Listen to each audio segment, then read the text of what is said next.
ಪ್ರಸ್ತುತ ನ್ಯೂಸ್ನ ವಿಶೇಷ ಕಾರ್ಯಕ್ರಮಕ್ಕೆ ಸ್ವಾಗತ. ನಾನು ಬಶೀರ್ ಟೆನಡಕ.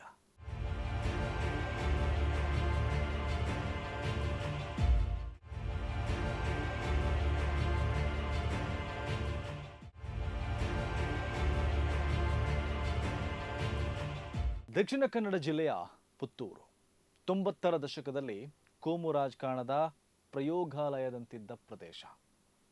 ಸಣ್ಣ ಪುಟ್ಟ ಘಟನೆಗಳಿಗೂ ಅಲ್ಲಿ ಧರ್ಮದ ಬಣ್ಣ ಹಚ್ಚಲಾಗ್ತಾ ಇತ್ತು. ಊರು ಹೊತ್ತಿ ಉರಿಯಲು ಒಂದು ಸಣ್ಣ ಪ್ರಕರಣ ಸಾಕಾಗ್ತಾ ಇತ್ತು. 1997ರ ಬಾಬರಿ ಮಸೀದಿ ರಾಮ ಜನ್ಮಭೂಮಿ ವಿವಾದದ ಗಲಾಟೆ ಸಮಯದಲ್ಲಿ ಪುತ್ತೂರಿನಲ್ಲೂ ಕೋಮು ಘರ್ಷಣೆ ನಡೆದು ಇಡೀ ಪೇಟೆ ಹಲವು ದಿನಗಳ ಕಾಲ ಸ್ತಬ್ಧವಾಗಿತ್ತು. ಆ ಕೋಮು ರಾಜಕೀಯದಲ್ಲಿ ಬಿಜೆಪಿ ಲಾಭ ಪಡೆದಿತ್ತು. ಸದಾನಂದ ಗೌಡರು ಪುತ್ತೂರಿನ ಶಾಸಕರಾದರು. ಪುತ್ತೂರು ಮತ್ತೊಮ್ಮೆ ಹೊತ್ತಿ ಉರಿದಿದ್ದು 1997ರಲ್ಲಿ ವಿವೇಕಾನಂದ ಕಾಲೇಜಿನ ವಿದ್ಯಾರ್ಥಿನಿ ಸೌಮ್ಯ ಭಟ್ ಕೊಲೆಯಾದಾಗ. ಆ ಕೇಸ್ನಲ್ಲಿ ಅನ್ಯ ಧರ್ಮದ ಆರೋಪಿ ಇದ್ದಾನೆ ಅಂತ ಪುತ್ತೂರಿನಲ್ಲಿ ಭಯಂಕರ ಕೋಮು ಗಲಾಟೆಯೊಂದು ನಡೆದಿತ್ತು. ಹಾಗಿದ್ದ ಪುತ್ತೂರು ನಂತರದಲ್ಲಿ ಬದಲಾಗುತ್ತಾ ಹೋಯಿತು.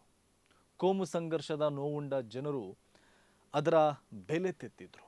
ಕೋಮು ಸಂಘರ್ಷದ ಹಿಂದೆ ಇರುವ ರಾಜಕೀಯ ಅವರಿಗೆ ಅರ್ಥವಾಗಿತ್ತು. ಆ ಕಾರಣಕ್ಕೆ ಪುತ್ತೂರಿನಲ್ಲಿ ಶಾಂತಿ ನೆಲೆಸಿತ್ತು.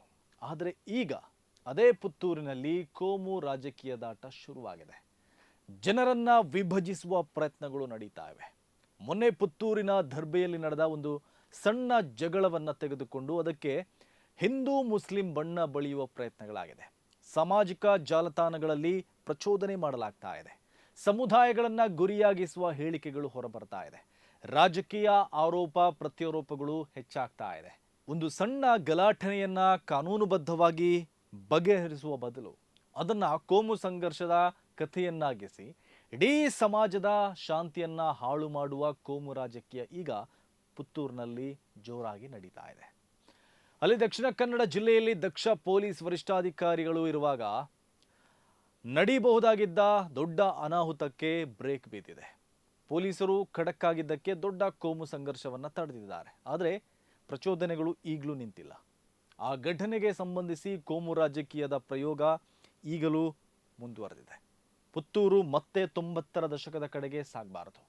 ಜನರು ಅಂದು ಕಲಿತ ಪಾಠಗಳನ್ನು ನೆನಪಿಸಿಕೊಂಡು ಕಾನೂನಿನ ಮೂಲಕ ಸತ್ಯವನ್ನು ಹೊರತಂದು ಕೋಮು ರಾಜಕಾರಣಕ್ಕೆ ಸ್ಪಷ್ಟವಾದ ತಿರಸ್ಕಾರ ನೀಡಬೇಕು. ಸಂಘ ಪರಿವಾರ ಬಿಂಬಿಸುವಂತೆ ಪುತ್ತೂರಿನಲ್ಲೇನು ಅಂತಹದ್ದೇನು ನಡೆದು ಹೋಗಿಲ್ಲ. ಜೆರಾಕ್ಸ್ ಶಾಪ್ನಲ್ಲಿ ಒಂದು ದಾಖಲೆ ಹಾಳಾಗಿರುವ ವಿಚಾರದಲ್ಲಿ ಗ್ರಾಹಕರು ಮತ್ತು ಅಂಗಡಿ ಮಾಲೀಕರ ನಡುವೆ ಒಂದು ಸಣ್ಣ ಜಗಳ. ಅದು ಮೊದಲಿಗೆ ಮಾತಿನ ಚಕಮಕಿ ನಡೆದು ನಂತರ ಹೊಡೆದಾಟಕ್ಕೆ ತಿರುಗಿದೆ. ಅನ್ಯ ಧರ್ಮೀಯರ ನಡುವೆ ಗಲಾಟೆಯಾಗಿದ್ದಕ್ಕೆ ಕೆಲವು ದುಷ್ಟರು ಸೇರಿ ಜೋರು ಗಲಾಟೆ ಎಬ್ಬಿಸಿದ್ದಾರೆ. ಜಗಳ ನಡೆದಾಗ ಜಗಳವನ್ನು ಬಿಡಿಸುವುದು ನಾಗರಿಕರ ಕರ್ತವ್ಯ. ಪೊಲೀಸರಿಗೆ ಮಾಹಿತಿ ನೀಡಿ ಶಾಂತಿ ಸ್ಥಾಪಿಸುವುದು ಜನರ ಹೊಣೆಗಾರಿಕೆ. ಅದು ಬಿಟ್ಟು ಜಗಳ ನಡೀತಾ ಇರುವ ಸ್ಥಳಕ್ಕೆ ಹೋಗಿ ಧರ್ಮದ ಆಧಾರದ ಮೇಲೆ ಗುಂಪು ಕಟ್ಟಿಕೊಂಡ್ರೆ ಅದರಿಂದ ಸಮಾಜಕ್ಕೆ ಹಾನಿ ಹೊರತು ಲಾಭ ಏನಿಲ್ಲ. ಅದರಿಂದ ಸಮಸ್ಯೆ ಹೆಚ್ಚಾಗ್ತಿದೆ ಹೊರತು ಕಡಿಮೆ ಆಗಲ್ಲ. ಆದರೆ ಪುತ್ತೂರಿನಲ್ಲಿ ಮೊನ್ನೆ ಗಲಾಟೆ ನಡೆದಾಗ ಅಲ್ಲಿ ಸೇರಿದ ಜನರು ನಾಗರಿಕರ ಕರ್ತವ್ಯ ಮಾಡೋದು ಬಿಟ್ಟು ಜಗಳಕ್ಕೆ ನಿಂತಿದ್ರು. ಅದು ತಪ್ಪೆ. ಅದರ ವಿರುದ್ಧವೂ ಪೊಲೀಸರು ಕ್ರಮ ಕೈಗೊಂಡಿದ್ದಾರೆ. ಮೊನ್ನೆ ಪೊಲೀಸರು ಕ್ಷಿಪ್ರವಾಗಿ ಕಾರ್ಯಾಚರಣೆ ಮಾಡಿ ಗಲಾಟೆಯನ್ನು ನಿಯಂತ್ರಿಸಿದ್ದಾರೆ. ಪ್ರತ್ಯೇಕ 3 FIR ದಾಖಲಿಸಿ ಕಾನೂನು ಕ್ರಮ ಕೈಗೊಂಡಿದ್ದಾರೆ. ಪೊಲೀಸರು ಗಲಾಟೆ ಮಾಡಿರುವ ಅಂಗಡಿ ಮಾಲಕರು ಮತ್ತು ಗ್ರಾಹಕರನ್ನು ಕೂಡ ಬಿಟ್ಟಿಲ್ಲ. ಪೊಲೀಸರ ಕರ್ತವ್ಯಕ್ಕೆ ಅಡ್ಡಿಪಡಿಸಿರುವ ಹೊರಗಿನವರನ್ನು ಕೂಡ ಬಿಟ್ಟಿಲ್ಲ. CCTV ನೋಡಿ ಸಾಕ್ಷ್ಯಾಧಾರಗಳನ್ನು ಸಂಗ್ರಹಿಸಿ ಕಾನೂನು ಕ್ರಮ ಕೈಗೊಂಡಿದ್ದಾರೆ. ಆದರೂ ಬಿಜೆಪಿ ಮತ್ತು ಸಂಘ ಪರಿವಾರಕ್ಕೆ ಸಮಾಧಾನ ಇಲ್ಲ. ಅವರು ಧರ್ಮದ ಆಧಾರದಲ್ಲಿ ಕಾನೂನು ಕ್ರಮ ಆಗಬೇಕಂತ ಬಯಸ್ತಾ ಇದ್ದಂತೆ ಕಾಣುತ್ತೆ. ಆದರೆ ದಕ್ಷಿಣ ಕನ್ನಡ ಜಿಲ್ಲೆಯ ದಕ್ಷ SP ಅವರು ಧರ್ಮದ ಆಧಾರದಲ್ಲಿ ಕ್ರಮ ಕೈಗೊಳ್ಳದೆ ಸಾಕ್ಷ್ಯಾಧಾರಗಳ ಆಧಾರದಲ್ಲಿ ಕ್ರಮ ಕೈಗೊಂಡಿದ್ದಾರೆ. ಪುತ್ತೂರು ಪ್ರಕರಣದಲ್ಲಿ ಪೊಲೀಸರು ಸರಿಯಾಗಿ ನಡೆದುಕೊಂಡಿದ್ದಾರೆ. ಆದರೂ ಸಂಘ ಪರಿವಾರಕ್ಕೆ ಸಮಾಧಾನ ಇಲ್ಲ. ಯಾಕಂದರೆ ಅವರಿಗೆ ಪುತ್ತೂರಿನ ಶಾಂತಿ ಹಾಳಾಗಬೇಕೆಂಬ ಬಯಕೆ ಇರಬಹುದು. ಅದರಲ್ಲಿ ರಾಜಕೀಯ ಬೇಳೆ ಬೇಯಿಸಿಕೊಳ್ಳುವ ಹಂಬಲ ಇರಬಹುದು. ಅದೇ ಕಾರಣಕ್ಕೆ ಅವರು ಅನ್ಯಮತೀಯರ ವಿರುದ್ಧ ದ್ವೇಷ ಕಾರ್ತಾ ಇದ್ದಾರೆ. ಪುತ್ತೂರಿನ ಕಾಂಗ್ರೆಸ್ ಶಾಸಕರನ್ನ ಟಾರ್ಗೆಟ್ ಮಾಡಿ ಅಪಪ್ರಚಾರ ಮಾಡ್ತಾ ಇದ್ದಾರೆ. ಪ್ರಚೋದನೆಯೂ ಮಾಡ್ತಾ ಇದ್ದಾರೆ.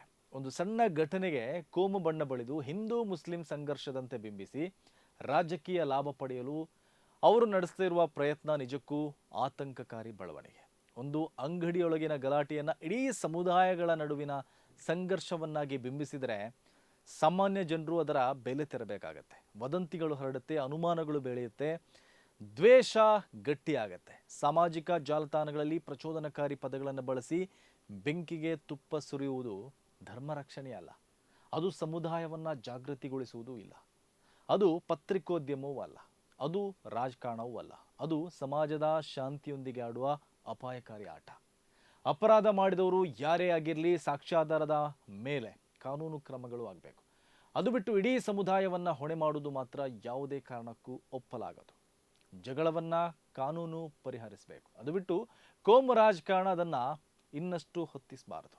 ರಾಜಕೀಯ ಪಕ್ಷಗಳು ಈ ಘಟನೆಯನ್ನು ತಮ್ಮ ರಾಜಕೀಯ ಲಾಭಕ್ಕಾಗಿ ಬಳಸ್ಕೊಳ್ಬಾರ್ದು. ಆದರೆ ಬಿಜೆಪಿ ಮತ್ತು ಸಂಘ ಪರಿವಾರ ಪುತ್ತೂರಿನ ಗಲಾಟೆಯನ್ನು ಕೋಮು ರಾಜಕಾರಣಕ್ಕೆ ಬಳಸ್ಕೊಳ್ತಾ ಇದೆ. ಕೆಲವು ಪೋಸ್ಟ್ಗಳಲ್ಲಿ ಮುಸ್ಲಿಮರನ್ನ ಗುರಿಯಾಗಿಸಿ ಜಿಹಾದಿಗಳು, ಮತಾಂಧರು ಅಂತ ಹೀನಾಯವಾಗಿ ನಿಂದಿಸ್ತಾರೆ. ಪುತ್ತೂರಿನ ಕಾಂಗ್ರೆಸ್ ಶಾಸಕ ಅಶೋಕ್ ಕುಮಾರ್ ರೈ ಅವರನ್ನ ಹಿಂದೂ ವಿರೋಧಿ ಅಂತ ಚಿತ್ರಿಸ್ತಾ ಇದ್ದಾರೆ. ಅಶೋಕ್ ಕುಮಾರ್ ರೈ ಅವರು 2023ರವರೆಗೆ ಸಂಘ ಪರಿವಾರದವಲ್ಲೇ ಇದ್ದವರು, ಬಿಜೆಪಿಯ ನಾಯಕರಾಗಿದ್ದವರು, ಹಿಂದುತ್ವದ ಐಕಾನ್ ಆಗಿದ್ದವರು. ಈಗ ಅವರೇ ಹಿಂದೂ ವಿರೋಧಿ ಅಂತೆ. ಅಶೋಕ್ ರೈ ಈಗಲೂ ಕೇಸರಿ ಶಾಲು ಹಾಕ್ಕೊಂಡೇ ರೀಲ್ಸ್ ಮಾಡ್ತಾ ಇದ್ದಾರೆ. ಅದು ಕೂಡ ನಾಟಕ ಅಂತ ಟೀಕೆ ಮಾಡ್ತಾ ಇದ್ದಾರೆ. ಅಂದರೆ ಇವರಿಗೆ ಹಿಂದುತ್ವ, ಕೇಸರಿ ಶಾಲು ಅಂದರೆ ಅದು ಕೇವಲ ಬಿಜೆಪಿ ಮತ್ತು ಸಂಘ ಪರಿವಾರ ಮಾತ್ರ. ಬೇರೆ ಪಕ್ಷದಲ್ಲಿರುವ ಹಿಂದೂಗಳು ಇವರ ಪ್ರಕಾರ ಹಿಂದೂಗಳಲ್ಲ.